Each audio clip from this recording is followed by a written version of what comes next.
ये सब संभव हो पाया है देश के यशस्वी प्रधानमंत्री श्री नरेंद्र मोदी जी के मार्गदर्शन और नेतृत्व के कारण।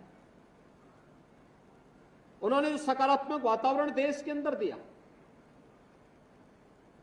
उसका परिणाम हम सबके सामने है। 2014 के पहले का भारत और 2014 के बाद का भारत। 2014 के पहले का भारत समस्याग्रस्त था, अविश्वास से भरा हुआ था, न केवल देश के अंदर बल्कि पूरी दुनिया के अंदर भी इस प्रकार का वातावरण था। पूरी दुनिया के अंदर किस रूप में भारत के प्रति व्यवहार होता था। भारत से जाने वाले लोग पहचान के लिए मोहताज हुआ करते थे, पासपोर्ट की कीमत नहीं रह गई थी, सीमाएं असुरक्षित थी। देश के अंदर जिस प्रकार का वातावरण उस समय बनाया था, सरकारें भ्रष्टाचार में डूबी हुई थी, आकंठ भ्रष्टाचार में डूबी हुई थी, विकास अवरुद्ध हो गया था, नौजवान हताशा, अन्नदाता किसान आत्महत्या करने के लिए मजबूर था, व्यापारी असुरक्षित था, बेटी असुरक्षित थी, असहाय थी।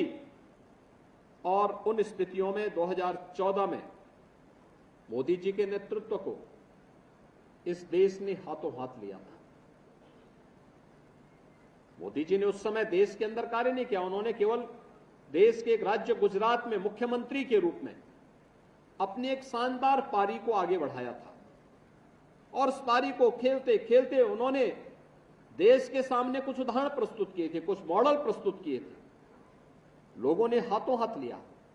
और आज देखते ही देखते पिछले 10 वर्ष में जिस नए भारत का हमें दर्शन होता है, एक सुरक्षित भारत, दुनिया को नेतृत्व देने वाला भारत, और इन सबको हमने देखा है। एक सुरक्षित भारत भी है, आंतरिक रूप से भी बाह्य रूप से भी।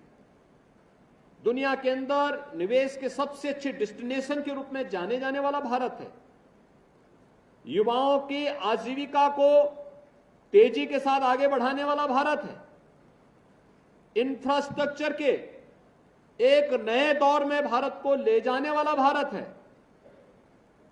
भारत की युवाओं की आजीविका का प्रबंध भी है, आम जनता की आस्था का सम्मान भी है।